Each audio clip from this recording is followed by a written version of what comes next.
पिछले 48 घंटे से इजराइल पर हिजबुल्लाह के शक्तिशाली हमले जारी हैं। उसकी मिसाइलों का टारगेट इजराइल का एक नेवल बेस भी बना है।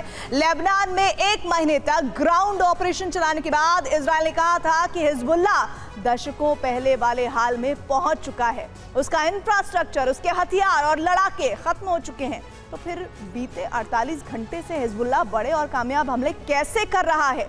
यहां तक कि नईम कासिम ने दावा किया कि इजराइल पर हमले के लिए 1 लाख लड़ाके तैयार हैं। तो क्या है इस शक्ति का रहस्य जिसके तार जॉर्डन से जुड़े हैं? हमारी एक्सक्लूसिव रिपोर्ट में देखिए। बीते 48 घंटे से इजराइल पर हिजबुल्लाह का बारूद बरस रहा है। मिसाइलों और रॉकेट से स्वाम हमले हो रहे हैं।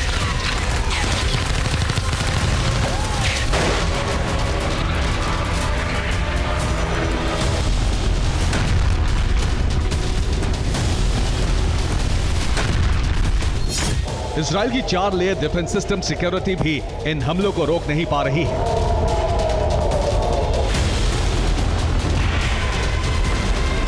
इजराइल के शहर शहर पर हिजबुल्लाह के रॉकेट गिर रहे हैं।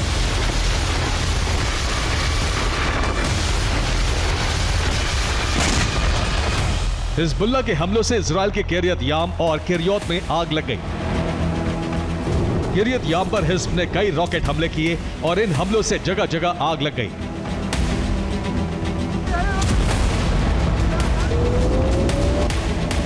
हिज्ब का एक रॉकेट हाइफा के मिलिट्री बेस पर गिरा और इसकी तस्वीरें सर्वेलेंस कैमरे में रिकॉर्ड हुई। हिजबुल्लाह के हमलों से इजराइल के आसमान पर जगह जगह धुआं नजर आने लगा। पिछले 15 दिनों से इजराइल में हिजबुल्लाह की स्ट्राइक रेट 50% से ज्यादा हो गई है, जो पिछले महीने तक 10% भी नहीं थी।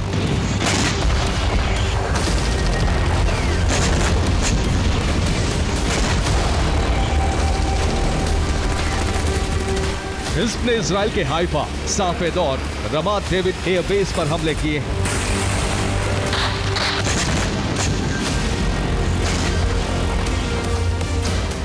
इसके साथ ही वेस्टर्न गैलिली के अनिक्रा अबरिम पर भी हमले किए गए। अपर गलीली के मिनाशे और कार्मेल में हिज्ब के कई रॉकेट गिरे हैं।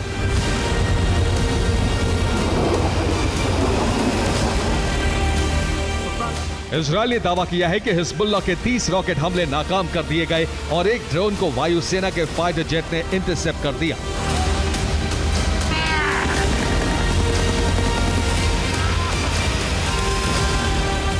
जबकि हिजबुल्लाह का दावा है कि उसने 70 रॉकेट हमले किए। हिजबुल्लाह के हमलों में एक आम नागरिक के घायल होने की खबर है। इजराइल के अंदर तो हिजबुल्लाह ने हमले किए ही हैं, लेबनान में भी इजरायली सेना को चक्रव्यूह में फंसाकर बड़ा हमला किया है।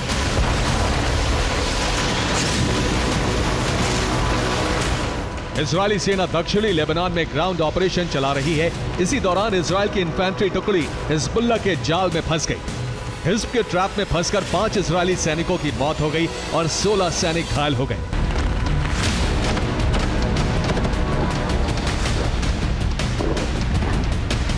हिजबुल्लाह ने इजरायली मिलिट्री बेस के साथ साथ लगातार दूसरे दिन हाइफा के नेवल बेस पर फिर हमला किया है।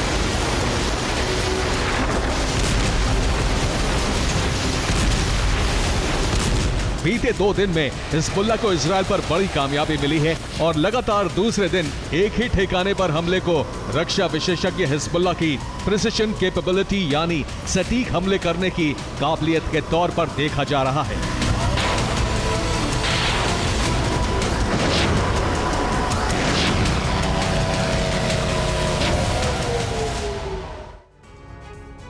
हाइफा में इजराइल के स्टेला मारिस नेवल बेस है और इस पर हिजबुल्लाह ने लगातार दूसरे दिन हमला किया है। 7 नवंबर को लेबनान से हिजबुल्लाह ने मिसाइल हमला किया। इस हमले में इजरायली नेवल बेस पर बना रडार स्टेशन तबाह होने की रिपोर्ट है। हिजबुल्लाह ने दावा किया है कि इजरायली युद्धपोत को भी नुकसान पहुंचा है और इससे पहले 6 नवंबर को इसी बेस पर हिजबुल्लाह ने रॉकेट हमले किए। हिजबुल्लाह के दावे के मुताबिक इस हमले में सर्विलेंस टावर तबाह हो चुके थे।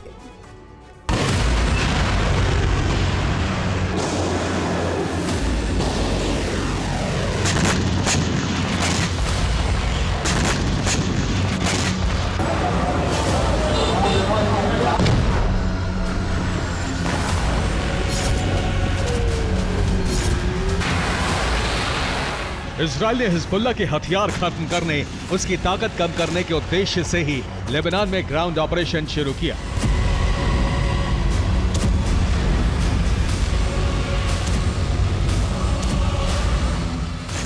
हिजबुल्लाह पर लगातार इजराइल के हमले जारी हैं। 6 और 7 नवंबर को भी इजराइल ने कई बड़े हमले किए, जिनसे हिजबुल्लाह के हथियार गोदाम और अहम इंफ्रास्ट्रक्चर तबाह हो गए।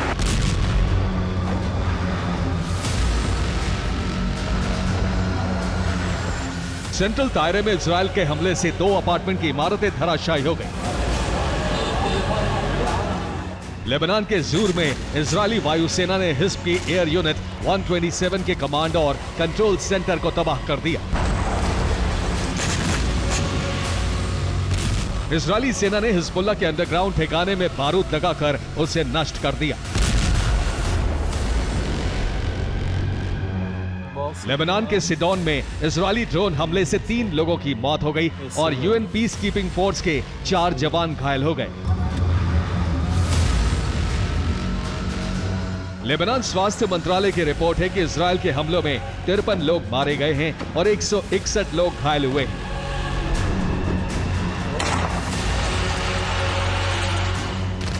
इजराइल के ग्राउंड ऑपरेशन को 38 दिन से ज्यादा बीत चुके हैं। इजरायली सेना प्रमुख आरजी हालेवी ने दावा किया था कि इजरायली सेना ने हिजबुल्लाह के ज्यादातर लड़ाके 90% तक इंफ्रास्ट्रक्चर और हथियार तबाह कर दिए हैं।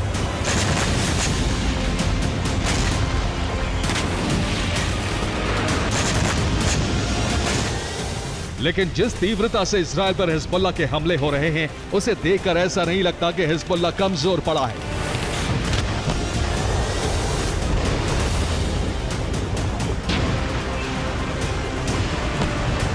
सवाल यह है कि आखिर दक्षिणी लेबनान में कमांड कंट्रोल सेंटर, अंडरग्राउंड ठिकाने और ओवरग्राउंड लड़ाके खत्म होने के बाद भी हिजबुल्लाह को नई फोर्स और नया उत्साह कहां से मिल रहा है? इसका जवाब है हिजबुल्लाह का नया प्रमुख नईम कासिम।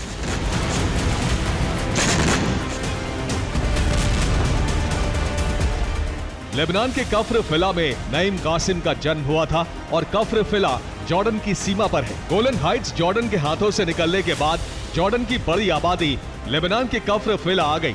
नईम कासिम ने पुराने संबंधों के आधार पर जॉर्डन में काफी गहरी जड़ें जमाई हैं। जॉर्डन से हिजबुल्लाह को समर्थन और लड़ाके मिल रहे हैं, यानी ट्रेंड लड़ाके हिजबुल्लाह की ताकत बन रहे हैं।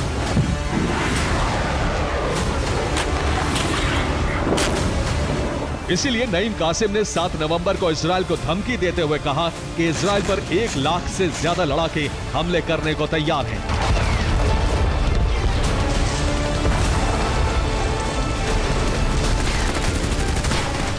जॉर्डन सुन्नी मुस्लिम बहुल देश है। जॉर्डन में आए दिन गाजा के लिए प्रदर्शन होते हैं।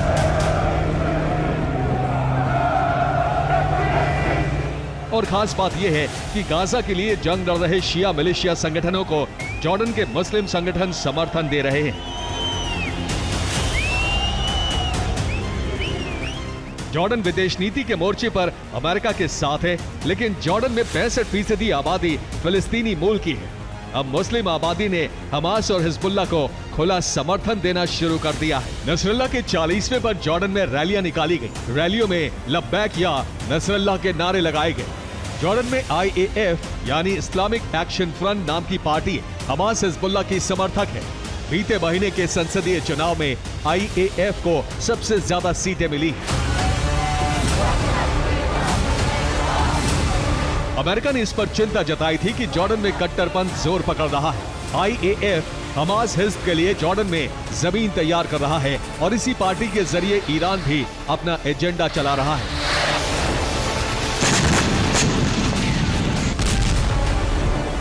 जॉर्डन के किंग अब्दुल्ला द्वितीय के लिए ये चिंता की बात है। लेकिन फिलहाल हिजबुल्लाह को जॉर्डन से ही बड़ी ताकत मिल रही है और इसीलिए इजराइल पर हमले तेज हो गए। Bureau report, TV9 Bharatvarsh. बड़ी खबर इस वक्त मिल रही है। इजराइल के एकर में लगा है आपातकाल। हिजबुल्लाह के हमले से लगा आपातकाल। हिजबुल्लाह ने एकर में 9 ड्रोन फायर किए।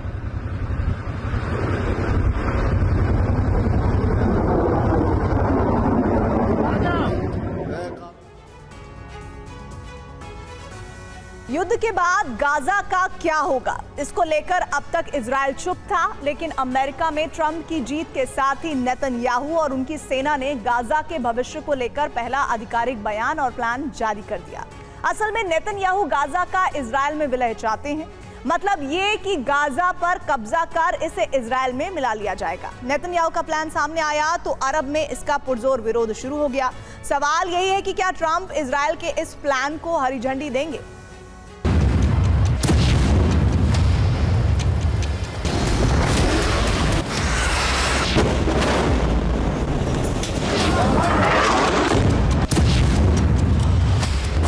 अमेरिका में ट्रंप की जीत के साथ ही नेतन्याहू ने गाजा को लेकर न सिर्फ नया प्लान तैयार कर लिया है, बल्कि उसे जारी भी कर दिया है।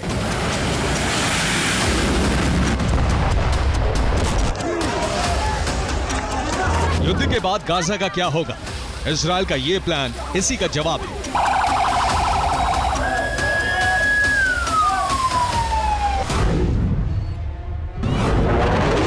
नेतन्याहू और उनकी सेना ने गाजा को लेकर जो रणनीति बनाई है वो बहुत ही खतरनाक है।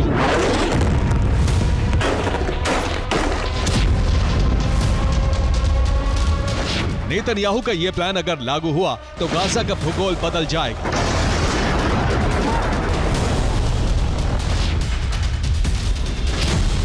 इजराइल अगर अपने मकसद में सफल रहा तो गाजा का अस्तित्व मिट जाएगा।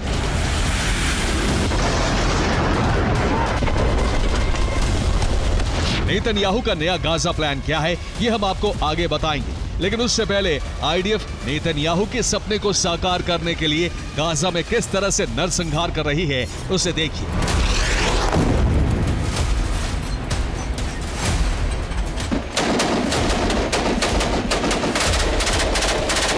इजरायली एयरफोर्स अब गाजा में बचे चंद रिहायशी इलाकों को भी समतल कर रही है।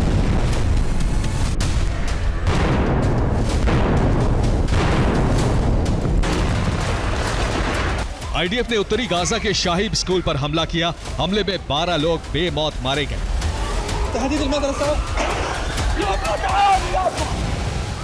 इजरायल ने गाजा में अल शाती स्कूल को भी टारगेट किया। हमले में 15 लोगों की जान चली गई। उत्तरी गाजा के जबालिया में भी इजरायल ने जबरदस्त हमले किए। कई इमारतें ध्वस्त हो गईं। खान यूनिस में इजरायल की बमबारी की वजह से 2 लोगों की मौत हो गई। इजरायल ने गाजा में 24 घंटे के अंदर 60 हवाई हमले किए।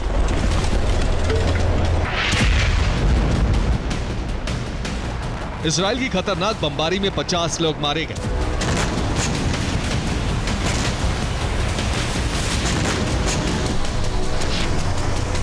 आईडीएफ हमास के टनल नेटवर्क को भी तबाह कर रही है। 24 घंटे में इजरायली सेना ने हमास की 2 सुरंगों को तहस नहस कर दिया। इन दोनों सुरंगों की लंबाई 1-1 किलोमीटर थी। गाजा में हमले इसलिए तेज हो गए हैं क्योंकि इजरायली सेना अपने प्रधानमंत्री बेंजामिन नेतन्याहू के खतरनाक प्लान पर काम कर रही है।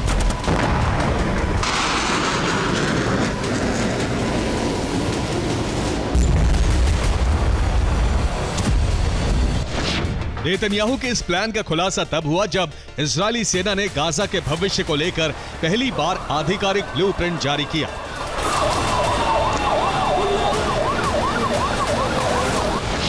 आईडीएफ के ब्रिगेडियर जनरल इत्जिक कोहेन ने प्रेस कॉन्फ्रेंस कर कहा कि जो लोग उत्तरी गाजा छोड़कर गए थे अब उन्हें वापस नहीं आने दिया जाएगा।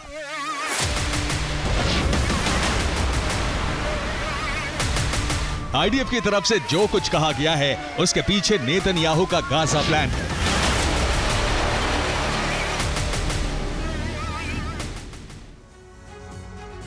तो गाजा को लेकर नेतन्याहू का ब्लूप्रिंट क्या है, अब इसे समझ लीजिए। इजरायली सेना का कहना है कि उत्तरी गाजा पूरी तरह से खाली हो चुका है। अब इजराइल उत्तरी गाजा में लोगों को वापस नहीं आने देगा, और इतना ही नहीं, उत्तरी गाजा में कोई राहत सामग्री नहीं भेजी जाएगी। आईडीएफ का कहना है कि चूंकि उत्तरी गाजा में कोई नहीं बचा है, इसीलिए राहत सामग्री भेजने की जरूरत ही नहीं है। नेतन्याहू और उनकी सेना गाजा की आबादी को मिस्र के रेगिस्तान में बसाना चाहती है। मिस्र अगर इसके लिए नहीं माना तो इजराइल ने एक दूसरा प्लान भी तैयार कर रखा है। मिस्र के इनकार करने पर इजराइल गाजा के लोगों को गाजा के ही अल मवासी में शिफ्ट कर सकता है और इसके बाद गाजा पर कब्जा कर उसका इजराइल में विलय करने की योजना है।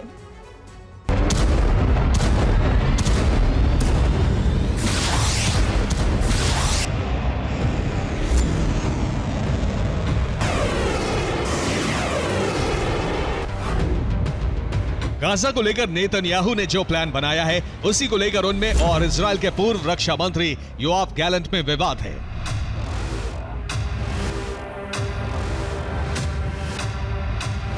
गैलेंट ने कहा है कि अब गाजा में इजरायली सेना को रखने का कोई कारण नहीं है।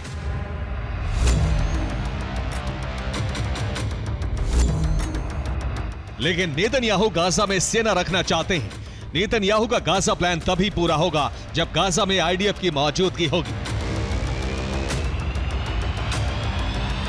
यही वजह है कि नेतन्याहू और गैलेंट में ठन गई है।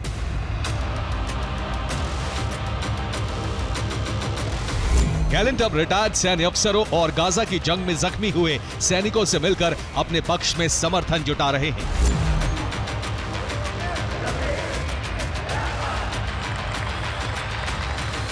गैलेंट के लिए इजराइल में समर्थन बढ़ता जा रहा है। कल सैनिकों ने गैलेंट के लिए मार्च निकाला था, तो अब हजारों लोग सड़क पर उतरकर गैलेंट के पक्ष में और नेतन्याहू के विरोध में प्रदर्शन कर रहे हैं।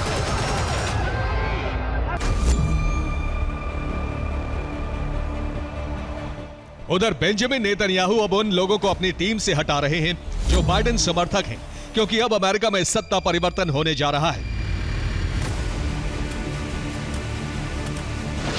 गैलेंट के बाद अब बेंजामिन ने अमेरिका में इजरायली राजदूत को बदलने का निर्णय लिया है। अभी माइकल हर्जॉग अमेरिका में इजरायल के राजदूत हैं, लेकिन ट्रंप शासनकाल में नेतन्याहू के करीबी ओफर फॉक अमेरिका में इजरायल के राजदूत बन सकते हैं। जाहिर है नेतन्याहू और गैलेंट की लड़ाई हर बीतते दिन के साथ जोर पकड़ती जा रही है। गैलेंट को मिल रहा समर्थन नेतन्याहू की मुश्किलें बढ़ाने वाला है। इजरायल की जनता पहले से ही नेतन्याहू की नीतियों से नाराज है। ऐसे में वो अपना समर्थन गैलेंट को दे सकती है। अगर ऐसा हुआ तो इजरायल में तख्ता पलट हो सकता है। Bureau report, TV9, Bharatvarsh. बड़ी खबर इस वक्त मिल रही है। लेबनान के बालबेक में बड़ा हमला हुआ है। आईडीएफ ने बालबेक में 4 धमाके किए हैं। हिजबुल्लाह से जुड़ी 4 इमारतें ध्वस्त करने की जानकारी है।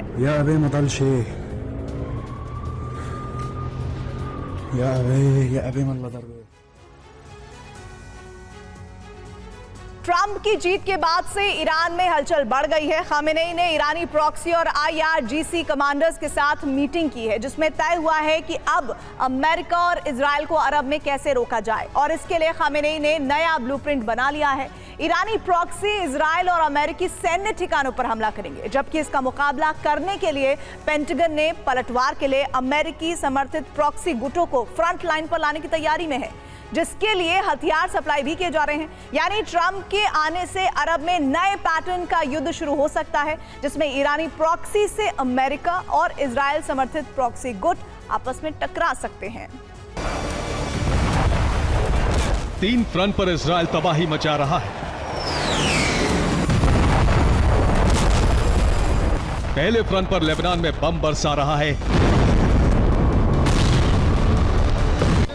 दूसरे फ्रंट पर गाजा में एयर स्ट्राइक कर रहा है। और तीसरे फ्रंट पर सीरिया में ईरानी प्रॉक्सी ठिकाने उसके टारगेट पर हैं।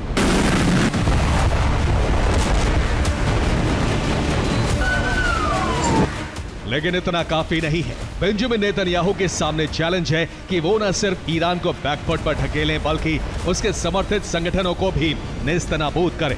जैसे उसने हमास और हिजबुल्लाह पर हमले किए हैं, उसी तरह से उन तमाम ईरानी प्रॉक्सी पर हमले करके ईरान की ताकत को कम कर दे।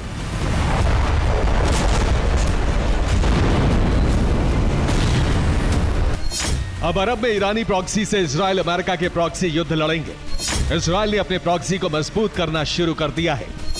अमेरिका भी कई प्रॉक्सी संगठनों को ईरान के खिलाफ तैयार करने में जुट गया है और ये उसी तैयारी का सबूत है जब अमेरिका सीरिया में अपने समर्थित गुट पीकेके को हथियार पहुंचा रहा है। दावा किया जा रहा है कि कार्गो प्लेन से पेंटागन ने सीरिया एयरपोर्ट पर हथियार भेजे, जिन्हें 12 ट्रकों में भरकर पीकेके के सैन्य ठिकानों पर पहुंचाया गया। यानी अरब में अब नए पैटर्न का युद्ध शुरू होने वाला है, जिसमें प्रॉक्सी गुट आपस में ही भिड़ेंगे। ईरान इस्लामिक देशों को भड़काकर इजराइल के खिलाफ एक बड़े युद्ध की तैयारी में है।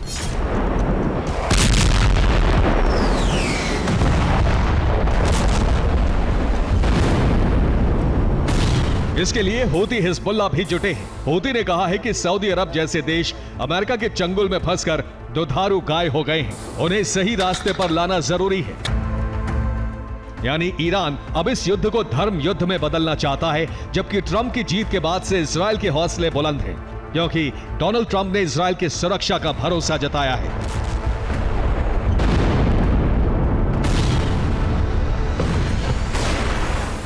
नेतन्याहू ने ट्रंप से बात की, जिसमें उन्होंने समझाया कि अगर ईरान को नहीं रोका तो अरब में अमेरिका के खिलाफ माहौल बन सकता है।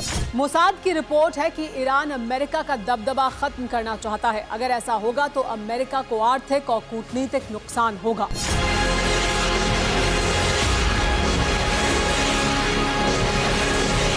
हूती और ईरानी प्रॉक्सी की इन कोशिशों ने अमेरिका को डरा दिया है, इसलिए अमेरिका और इजराइल अपने समर्थन वाले प्रॉक्सी संगठनों को मजबूत करने में जुट गए हैं। पेंटागन और मोसाद ने मिलकर एक लिस्ट तैयार की है, जिसपे जो नाम है वो सुन लीजिए। ईरान के अलग अलग इलाकों में कई विद्रोही गुट सक्रिय हैं। इनमें पहला है MEK। इसे People's Mujahideen Organization of Iran के नाम से भी जाना जाता है। 1979 की क्रांति में MEK संगठन IRGC के साथ था। IRGC से मतभेद के बाद 1980 की जंग में इसने इराक का साथ दिया। साल 2000 में ऑपरेशन बहमन के तहत इसने ईरानी सुप्रीम लीडर के दफ्तर पर मोर्टार हमला किया था। दूसरा गुट है PDKI, जिसे the democratic party of Iranian Kurdistan कहा जाता है। ये ईरानी सत्ता के खिलाफ हथियार उठाने वाला कुर्दिश गुट है।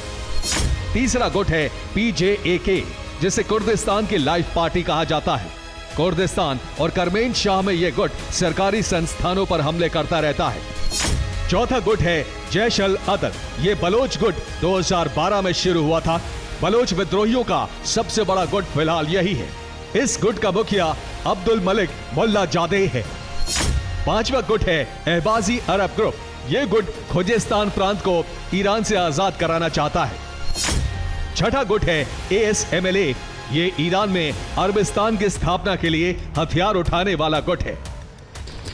जबकि इसके अलावा PKK यानी कुर्दिस्तान वर्कर्स पार्टी, जो साउथ ईस्ट तुर्की और उत्तरी इराक में सक्रिय है। इसमें अभी 4000 से ज्यादा लड़ाके हैं जो गुरिल्ला युद्ध में माहिर हैं। इस ग्रुप को अमेरिका हथियार और रसद देता आया है। अब ईरान और दूसरे प्रॉक्सी संगठनों के खिलाफ PKK के लड़ाके युद्ध में उतर सकते हैं।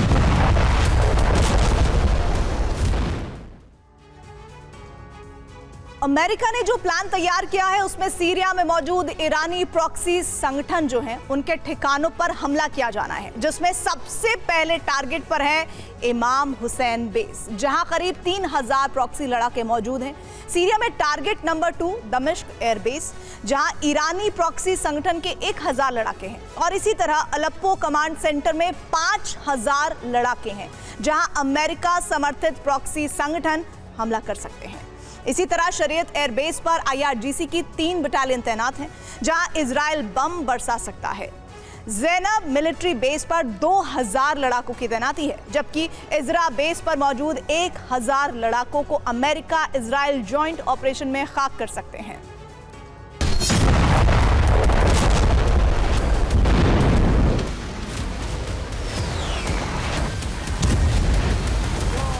सिर्फ सीरिया में ही नहीं, बल्कि ईरान में प्रॉक्सी हमले कराने की तैयारी इजराइल कर चुका है। इसके लिए मोसाद एजेंट एक्टिव हो चुके हैं और दूसरी तरफ अमेरिका ईरान विरोधी गुटों को हथियार भेजकर ईरान को तबाह कर देना चाहता है।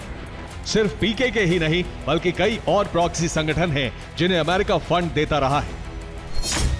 जैसे MEK को इजराइल और US का समर्थन है, फंड और हथियार इन्हीं दोनों देशों से मिलते हैं। पीजैक को भी इजराइल और यूएसए से ही फंड और हथियार दिए जाते हैं ताकि तेहरान के रेजिस्टेंस ऑफ एक्सिस का जवाब तैयार किया जा सके। बलोच गुट जैश अल अदल को ईरान में सक्रिय रहने के लिए पाकिस्तान का समर्थन मिलता है। ASMLA और अहबाजी अरब ग्रुप्स को सऊदी अरब और यूएई का समर्थन मिलता है क्योंकि ये अरब मूल के हैं और सऊदी ईरान से हूती का बदला इन्हीं गुटों के जरिए लेना चाहता है। जबकि ईरान ने सारे प्रॉक्सी गुटों को एकजुट होने के लिए कहा है। IRGC और प्रॉक्सी संगठनों के कमांडर्स की मीटिंग में फैसला लिया गया कि इसकी कमान कताइब हिजबुल्लाह को सौंपी जाएगी, जो सीरिया, इराक से लेकर लेबनान और यमन तक में इजराइल के खिलाफ हमलों को कमांड देगा। साथ ही ईरान अरब देशों को ब्रदरहुड के नाम पर एकजुट करके इजराइल की घेराबंदी करना चाहता है, जिससे इजराइल और अमेरिका के खिलाफ नफरत पैदा करके अरब स्प्रिंग जैसा माहौल तैयार किया जा सके।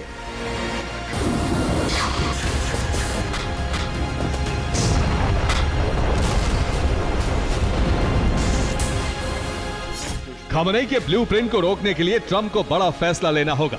साथ ही ईरान विरोधी प्रॉक्सी गुटों को एक्टिव करना होगा। ऐसे में अमेरिका पर आर्थिक बोझ बढ़ना तय है, जबकि वो पिछले साल 7 अक्टूबर से अब तक इजराइल की सुरक्षा के लिए 42,000 करोड़ खर्च कर चुका है, जिसमें से करीब 20,000 करोड़ उसने लाल सागर में हूती को रोकने में खर्च कर डाले हैं।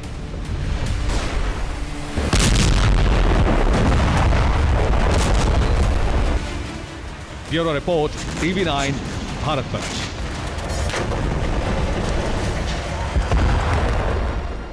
बड़ी खबर इस वक्त मिल रही है। अरब में यूएस सेना को बड़ा नुकसान हुआ है। हूती ने अमेरिकी ड्रोन को तबाह किया है। हूती के हमले में MQ-9 ड्रोन तबाह हुआ है। हूती ने अब तक 12 MQ-9 जला दिए हैं।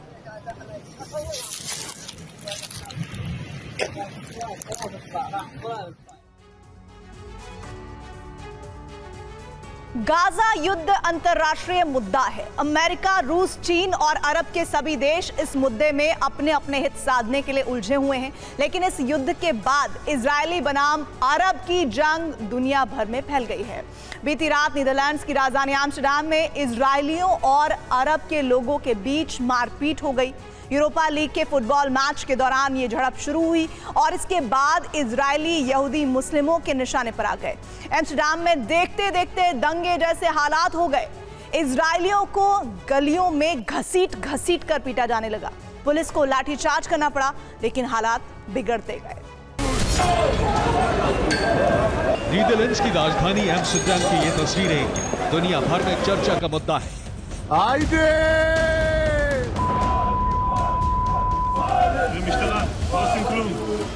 एम्स्टर्डम की सड़कों पर उत्पात शुरू हो गया। इजराइल से आए फुटबॉल फैंस को गलियों में घेर घेर कर पीटा जाने लगा।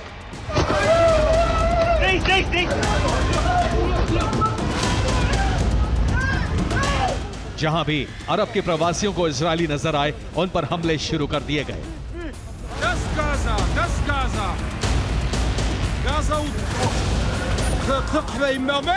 लेकिन सवाल यह है कि आखिर ये मारपीट और दंगा भड़का कैसे, और इजरायलियों पर एम्स्टर्डम में हमले अचानक क्यों शुरू हो गए?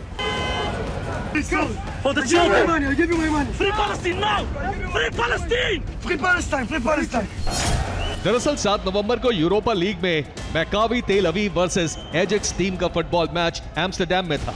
एजेक्स ने यह मुकाबला 5-0 से जीत लिया। मैकाबी के इजरायली फैंस मैच देखने पहुंचे थे। आरोप है कि एम्स्टर्डम में इजरायलियों ने फिलिस्तीनियों के विरोध में नारेबाजी की।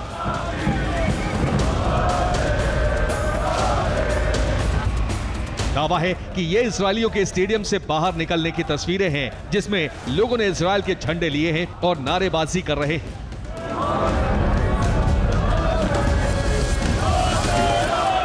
एस्केलेटर से उतरते इजरायली नारेबाजी करते दिख रहे हैं। समझने वालों के आरोप हैं कि फिलिस्तीनियों के खिलाफ नारेबाजी की जा रही है।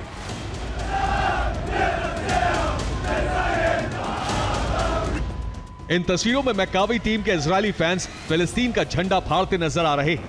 इजरायली फुटबॉल फैंस पर आरोप है कि मैच में हार के बाद वो गुस्से में थे और फिलिस्तीन के खिलाफ नारेबाजी करने लगे।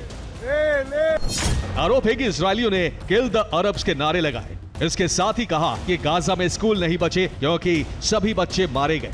इसके बाद फिलिस्तीन के झंडे फाड़े। इजरायली फैंस ने प्राइवेट प्रॉपर्टी पर हमले शुरू कर दिए। एम्स्टरडैम के टैक्सी ड्राइवरों पर इजरायलियों ने हमले किए। इसके बाद इजरायलियों पर पलटवार शुरू हो गए। अरब देशों से गए शरणार्थी नीदरलैंड्स में टैक्सी ड्राइवर और रोड साइड हॉकर्स हैं। जैसे ही मामले ने तूल पकड़ा, अरब के लोगों ने इजरायलियों पर हमले शुरू कर दिए।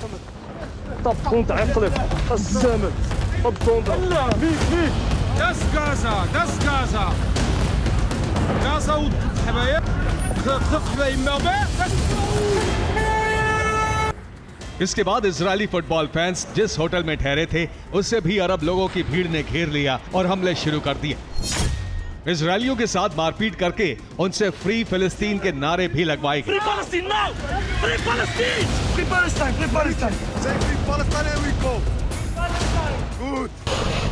चश्मदीदों का दावा है कि हिंसा बढ़ी तो इजरायलियों ने इसे एंटी सेमिटिक अटैक बताना शुरू कर दिया।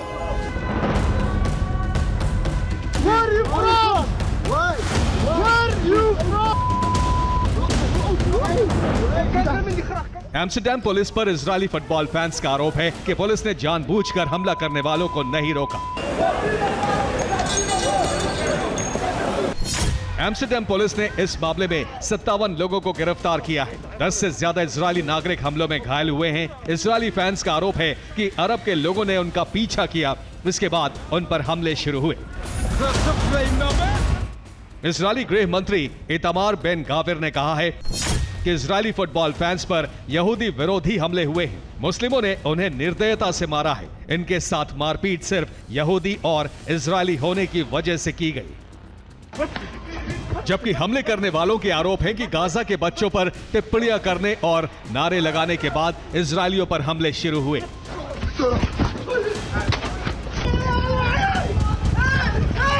दोनों पक्षों के घटनाक्रम पर अपने अपने बयान हैं, लेकिन गाजा की जंग ही इस मारपीट के पीछे की असली वजह है।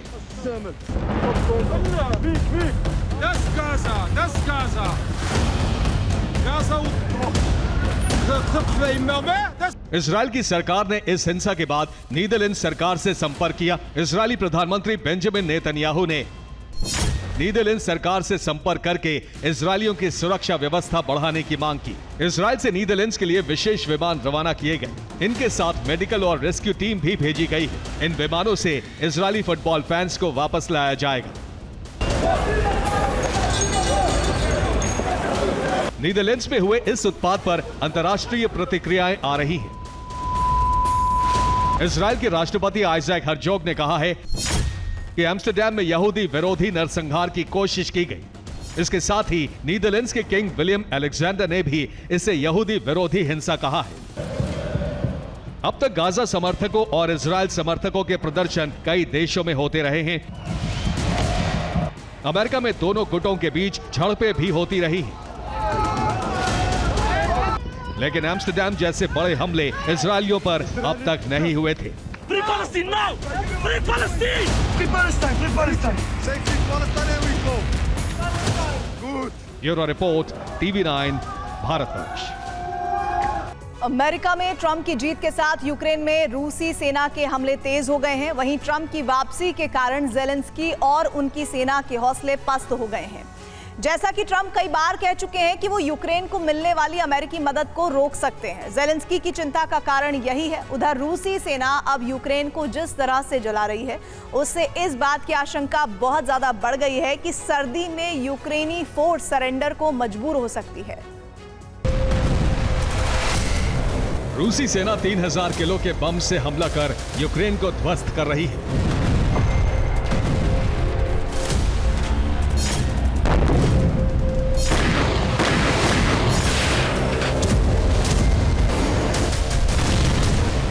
उधर अमेरिका में ट्रंप की वापसी से ज़ेलेंस्की के हौसले पस्त हो गए हैं।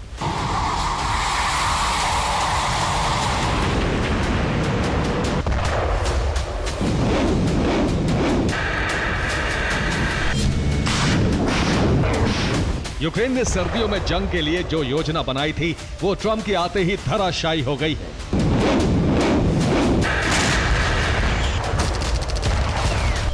ट्रंप यूक्रेन को समर्थन से पीछे हट सकते हैं। वो यूक्रेन को मिलने वाली सैन्य मदद रोक सकते हैं। अमेरिका मदद रोकेगा तो नेटो खुद ब खुद अपने कदम पीछे खींच लेगा और इस तरह यूक्रेन हार या सरेंडर के कगार पर पहुंच जाएगा। ये बात ज़ेलेंस्की को बखूबी पता है। यही वजह है कि वो अमेरिका चुनाव परिणाम आने के साथ ही टेंशन में है।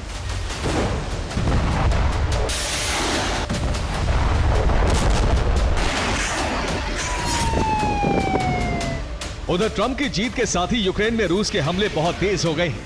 रूसी सेना कुर्स्क से लेकर यूक्रेनी धरती पर ज़ेलेंस्की सेना का संहार कर रही है। ये संहार फैब 3000 बमों से किया जा रहा है। रूसी सेना ने कुर्स्क में यूक्रेनी सेना को पूरी तरह से घेर लिया है। उत्तर कोरिया के 11,000 सैनिक कुर्स्क पहुंच गए हैं। 2,000 सैनिक रास्ते में हैं, वो भी कुर्स्क में मोर्चा संभालने वाले हैं। कुर्स्क में किम सेना की एंट्री के साथ ही यूक्रेनी फोर्स को बहुत बड़ा झटका पहुंचा है। रूस और उत्तर कोरिया के सैनिकों ने यूक्रेनी फोर्स को कई मोर्चों पर घेर लिया है।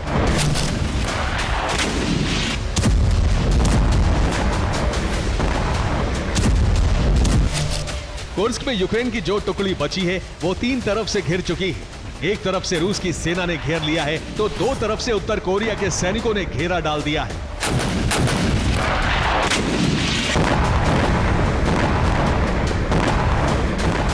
यूक्रेनी फोर्स को घेरने के साथ ही रूस और उत्तर कोरिया के सैनिकों ने यूक्रेनी फोर्स की सप्लाई लाइन काट दी है। इस तरह ज़ेलेंस्की के सैनिक न सिर्फ घिर गए हैं बल्कि निहत्थे भी हो गए हैं। कुर्स्क में अब सूरत हाल ये है कि यूक्रेनी फोर्स के पास सरेंडर करने का विकल्प भी नहीं बचा है। ऐसा इसलिए क्योंकि उत्तर कोरिया के special commando on the spot यूक्रेनी सैनिकों का संहार कर रहे हैं।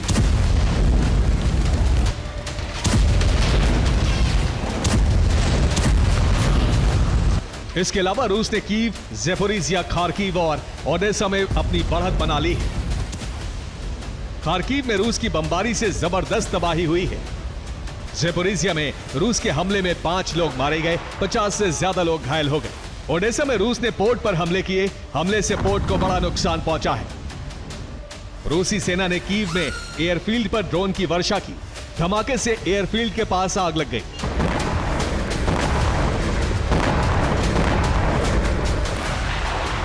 यूक्रेनी रक्षा मंत्रालय के मुताबिक रूसी फौज उत्तर कोरिया के मिसाइलों से भी धावा बोल रही है। रूसी सेना ने यूक्रेन पर हमले के लिए एक और फ्रंट खोल दिया है। इस फ्रंट का नाम है कैस्पियन सागर। रूसी नौसेना यहां से भी यूक्रेनी शहरों पर बारूदी वज्रपात कर रही है।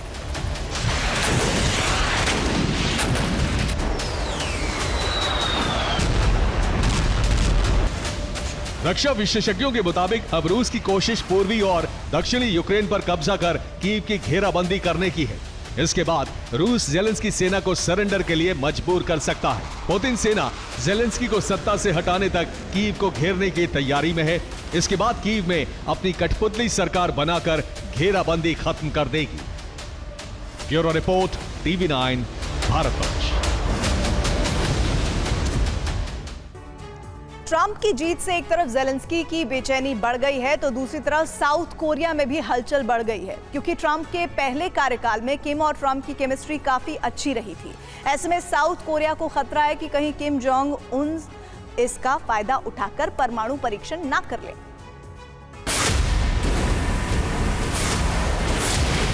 नॉर्थ कोरिया के बार बार मिसाइल टेस्ट से साउथ कोरिया दहशत में है, क्योंकि साउथ कोरिया को अंदेशा है कि किम जोंग कभी भी परमाणु परीक्षण कर सकते हैं।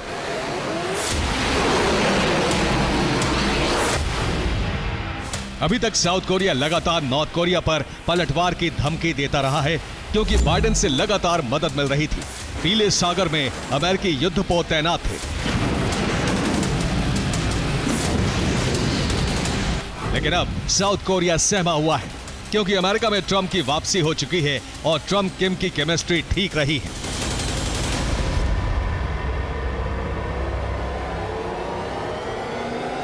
ट्रंप के पहले कार्यकाल में किम से 2 बार मुलाकात हो चुकी है। ऐसे में अब ट्रंप और किम की केमिस्ट्री कहीं साउथ कोरिया को बैकफुट पर ना ढकेल दे, इसलिए साउथ कोरिया ने मिसाइल ड्रिल शुरू कर दी है।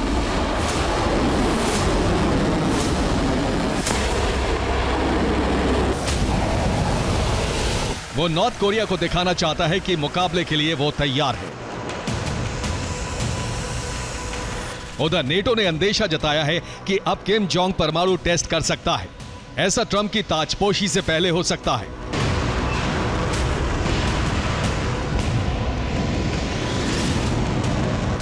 नेटो ने कहा है नॉर्थ कोरिया न सिर्फ साउथ कोरिया के लिए खतरा है, बल्कि उसका रूस से गठबंधन यूरोप में भी संकट पैदा कर सकता है। इस बारे में ट्रंप के साथ बातचीत में मुद्दा उठाया जाएगा, क्योंकि नॉर्थ कोरिया अमेरिका की सुरक्षा के लिए भी खतरा है।